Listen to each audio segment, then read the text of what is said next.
Hello everyone. You know what time it is by now. It's Scriddle number 13, and if you haven't seen Scriddle before, very briefly, we are going to try and solve this puzzle without knowing the rules for it. I've never seen this puzzle before, I don't know how to solve it, we're going to make some guesses, and then Scriddle's going to tell us what we got right and what we got wrong. If you want to see a better explanation, go watch the first video in this playlist, Scriddle number 9.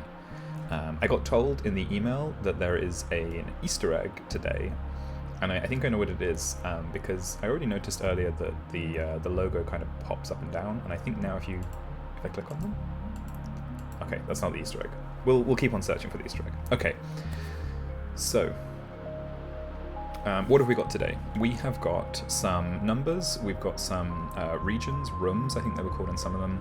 We've got some tiles that we can turn on and off, and immediately what we're noticing is these two ones are on their own in a room of size 1, these are in a room of size 2, these are in a room of size 3. So it feels that the number is telling us how many tiles want to be shaded in this region. But then there's this question of, well, what are the rest, like what's interesting about the rest of these, because this is a very large one, so what are the rules that are going to govern where things need to be? Could be a loop, I guess we'll see as we go. 11, what do we got here? 1, 2, 3, 4, 5, 6, 7, 8, 9, 10, 11, so all of them need to be shaded, maybe. 3, 4, 8, 12, so possibly all of these. This could be completely wrong, of course. What else? This 7's kind of interesting because, you know, we might have expected there to have been rules on what's touching and what's not touching, but it seems not. And these areas are interesting because they don't have any numbers at all. 8, okay. Let's do something like this, maybe? Maybe this? And then for the 17, oof, probably needs to connect these up somehow, right? 1, 2, 3, 4, 5, 6, 7, 8, 9, 10, 11, 12, 13, 14, 15, 16, 17. Could have that as our first guess. I think these lone singles are going to be a problem. Let's see what happens. Okay, so that's all wrong. And that's the only rule we've broken. Okay. So what if we were absolutely incorrect about these? What if it was actually the opposite? What if this was the number that had to be empty? It'd be kind of weird, but it could be. It could be that. If that's the case, then this was 11. I mean, I don't think this is going to be the case, is it? Because that would mean these were mostly empty, and that just doesn't sound right. So 4 here would leave 1, 2, 3, 4, 5 empty. 1, 2, 3, 4, 5. No, it can't be that. Well, we'll find out in a bit anyway. I believe we said all of that was 12. There's no way this is that. Okay, so we have, we need a better theory. We need a better theory about what might be going on. It can't be neighbors or anything like that because 17 is obviously too big a number. Could be, can't be columns and rows because this 11 is round. So let's do what we did before. Let's actually invert this guess. So 1, 2, that bottom row there, and these of course, and then basically all of this. Let's invert the guess and see if this does anything different. Okay. Okay, so we'll call this progress. So these break the red rule, which is interesting. And now we've got a new rule that we've broken, the orange rule. Most of the grid breaks this rule, except, interestingly, the areas without numbers in. So this is obviously something to do with the numberings. So I think for the third guess, what I want to do is kind of match these regions but don't have them touching.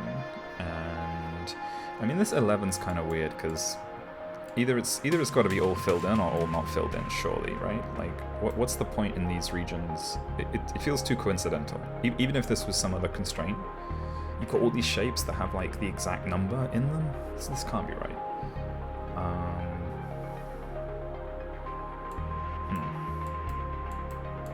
I'm going to do this here to test if there's some kind of, what's the word, like Like basically no 2x2s allowed. I'm going to do that there just to have a test. We'll run this through again. What have we got? Okay. Okay, so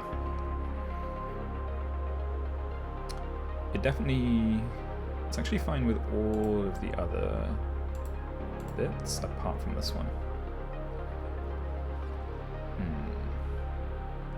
Interesting. And this time, so I guess maybe we were correct the first time. Maybe what was wrong about this guess was, but it said all of it broke the red rule. That can't be right. Okay. Let's take this guess and make some adjustments. Let's entertain the idea for a second that this is about. It didn't wait. What was the other? Yeah, okay. Let's say it's something to do with loops, maybe. Maybe we don't want loops, maybe we do want loops, who knows. How are we doing with this? How do you feel about this? No, this is all bad. I mean, we know, okay, so the orange rule definitely seems to be about, like, the number in a room is the number of shaded tiles that need to be in that room. That seems very clear. But this is so weird. This is really, really weird. And if we were to take out all of the non-perfect spaces, would it still break the red rule? It still breaks the red rule. So this says to me that this violation of the red rule is not local, it's global. Because this room, there is no other way to satisfy the orange rule in this room. So this grid might break the rule because, I mean, I was gonna say, like, there needs to be like a cycle, but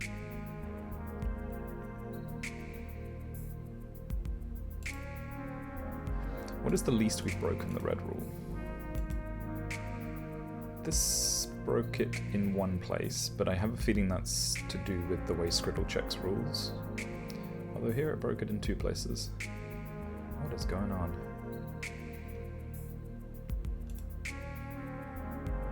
Could be to do with straight lines over a certain length. This has a line of 4. This is only a line of 3 though.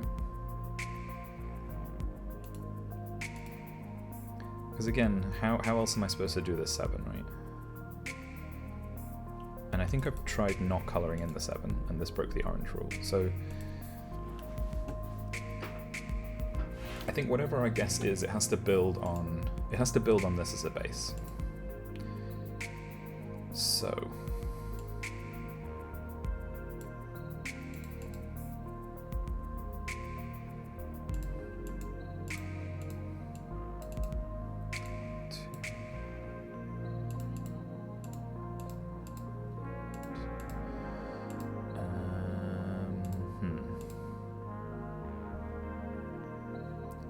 two, 3, 4, 5, 6, 7, 8, 9, 10, 11, 12.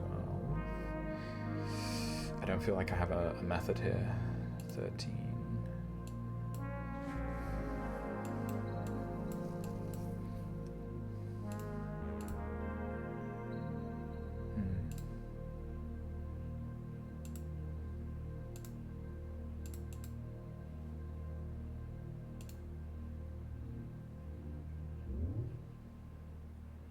Oh, we messed up here. This was obvious. 1, 2, 3, 4, 5, 6, 7. Yeah, okay.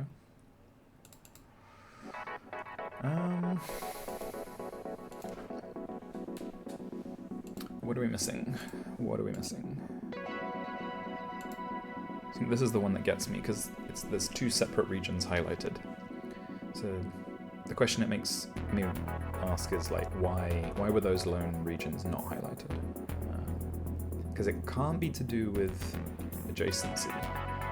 I mean, it could, but not any of the obvious adjacency rules, because this top right-hand corner just has to be solid black, as far as I can tell. I don't see a way around this. It's kind of hard. I feel like with red, if it's a global rule, it's going to be kind of all or nothing, right? I feel like we're either going to instantly get it, or not. I don't feel there's much of a way to make progress towards it today. let's try and think about this from the design of this puzzle. So it feels like whatever you were doing, again, I'm thinking about like where would you start in this puzzle. It feels like there is no way to not shade in all of these completely.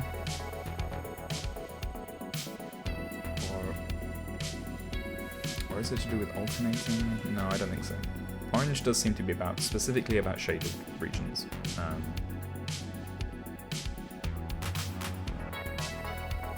So what information would this give you? Like you would fill this bit in, and then this would give you something that would let you kind of move on to the next part of the puzzle.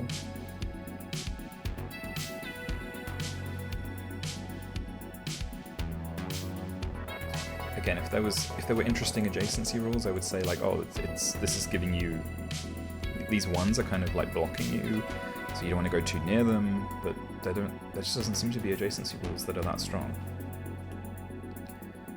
It could be that you're not allowed more than 4 in a row, but I mean, what does that mean here? This is just a 3. Is it because it's connected to a 4 in a row? I don't know. What I'm tempted to do actually here is color all of this in, and then ask it again. Okay, so it still highlights that top left.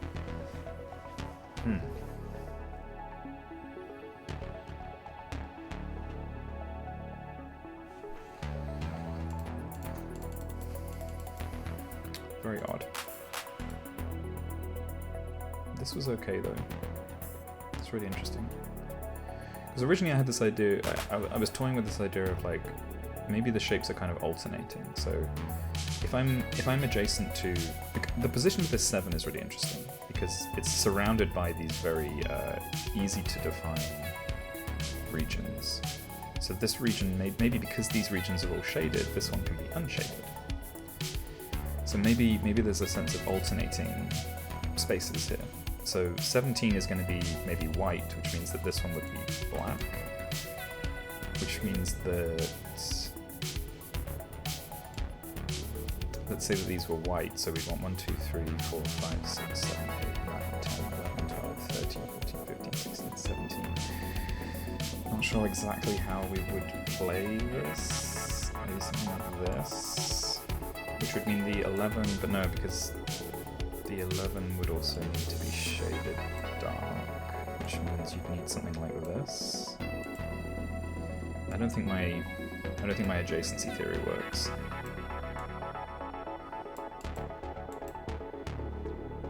I don't know. 1, 2, 3, 4, 5, 6, 7, 8.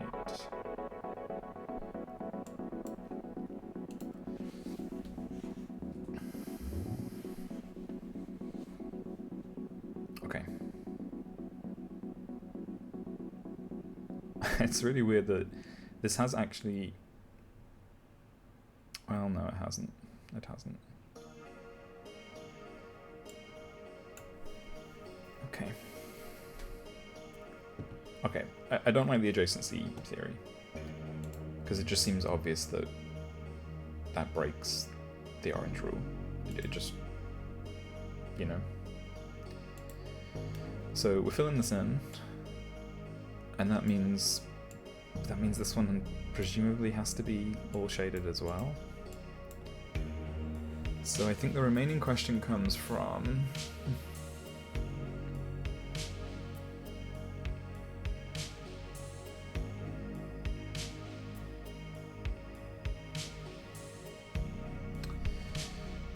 Did this... okay. So there's nothing to say that those ones don't have to be shaded just because there aren't numbers in them.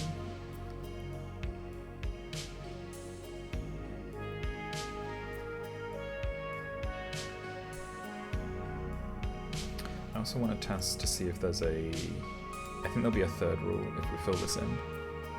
And I want to confirm that as well. In fact, you know what?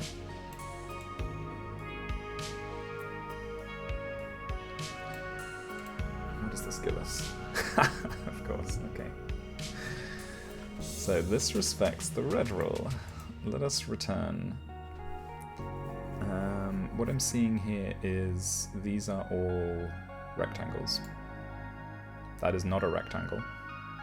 but these ones are. This is also not a rectangle. Okay, it's rectangle, isn't it? This one kind of is, but then it's extended down here, which means it might not count. No rectangles, no rectangles, rectangles. Okay. I think we know what we have to do. Well, we don't exactly, but we're going to have a crack at it. Let's start from this point. We need to make rectangles. This 12 has to be filled in, so does this 11. These have to be filled in, so this is 1, 2, 3, 4, 5, 6, 7, 8, 9, 10, 11, 12, 13, 14, 15, 16. That's a bummer, but that's fine, actually. I think this is fine because that is a 1 by 1 rectangle, right? So by the way, I don't think I explained myself. What I'm assuming here is that all the shaded areas have to form perfect rectangles by the end. And so I think this is the answer, because this gives us a white kind of border between these two. We filled in all the little gaps.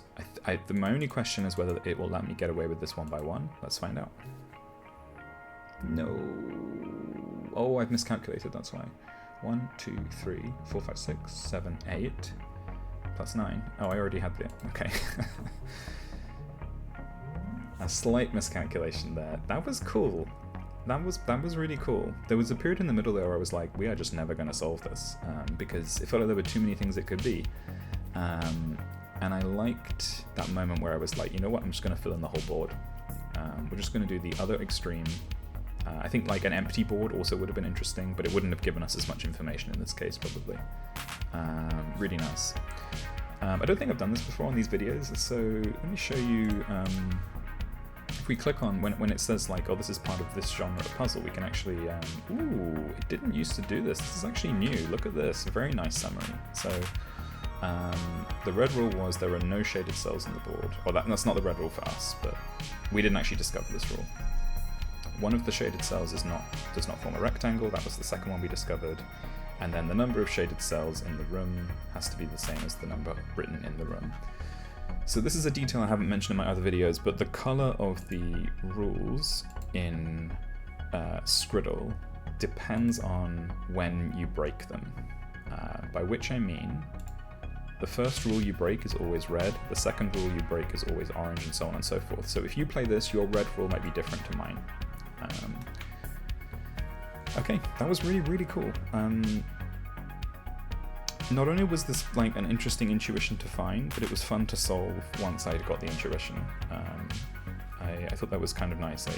In some ways, like looking at this now, you think, man, this is actually kind of easy. Like if I knew the rules, this would actually be quite an easy puzzle to solve. But it's still pretty satisfying. And I suspect some of the ones in this genre get a lot bigger. Unis sometimes make special smaller ones because otherwise it becomes intractable for Scriddle purposes.